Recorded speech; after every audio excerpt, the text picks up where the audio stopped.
சென்னை அடுத்த போரூர் முகலிவாக்கத்தில் பாபு என்பவரது 6 வயது மகளை தஷ்வந்த் என்ற காமுகன் பாலியல் சித்திரவதை செய்து கொலை செய்தார்.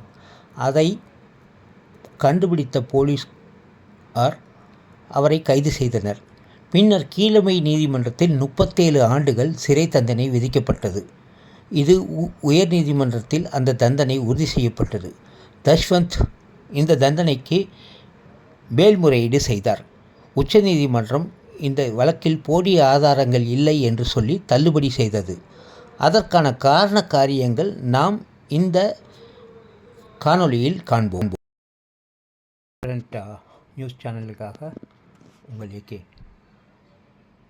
நம்ம எல்லாருக்கும் இந்த தாஷ்கண்ட் ஓட சிறுமி கொலை வழக்கு பற்றி தெரியும். அதில் சிறப்பு தீர்ப்பாக பார்த்திங்கன்னா இதில் நீதிபதி அவங்க அவரை விடுதலை பண்ணியிருப்பாங்க. ஓகேங்களா? இது எப்படி நடந்துச்சு, இதனால் வரப்போகும் காரண காரியங்கள் என்ன, இதில் மெயின் ப்ராப்ளம் என்ன, எப்படி இந்த கேஸ் தோற்று போச்சு உயர் நீதிமன்றத்தில்ன்றதை பார்ப்போம். அரசு தரப்பில் பார்த்திங்கன்னா 3 விஷயங்களை நிரூபிக்கணும். 1, கொலைக்கான உள்நோக்கம், கடைசியாக பார்த்த நபர், குற்றம் தொடர்பான பிற சூழல்கள்.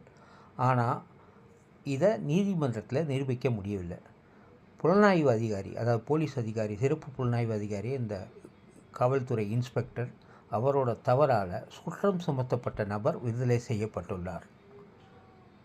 தஷ்வந்த் அளித்த ஒப்புதல் வாக்குமூலத்தில் கூட சந்தேகம் உச்ச நீதிமன்றம் அதை ஏற்கவில்லை.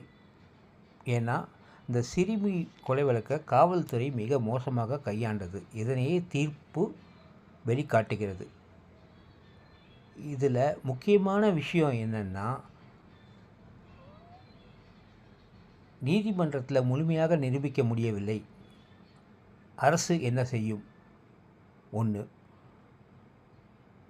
புலனாய்வு அதிகாரி தவறின் குற்றம் சுமத்தப்பட்ட நபர் விடுதலை செய்யப்பட்டுள்ளார். 2, தஷ்வந்த் என்னை இன்ஸ்பெக்டர் கட்டாயப்படுத்தி சில பேப்பரில் கையெழுத்து வாங்கினதாக சொல்லியிருக்காரு. அதனால் அவர் அளித்த ஒப்புதல் வாக்குமூலத்தை ஏற்கப்படலை. இந்த சிறுமியின் கொலை வழக்கு காவல்துறை மிக மோசமாக கையாண்டது என்பதை தீர்ப்பில் வெளிச்சம் காட்டியுள்ளது. இப்பொழுது உள்ள ஒரே கேள்வி, தமிழக அரசு மனு தாக்கல் செய்யுமா? பொறுத்திருந்து தான் பார்க்கணும் நண்பர்களே.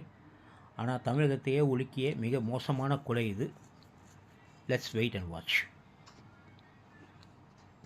இது போன்ற காணொளிகள் வேணும்னா நம்ம சேனலை லைக் பண்ணுங்கள், சப்ஸ்கிரைப் பண்ணுங்கள், கீழே இருக்கிற பெல் பட்டனை ப்ரெஸ் பண்ணுங்கள். Independent channel. நன்றி, வணக்கம்.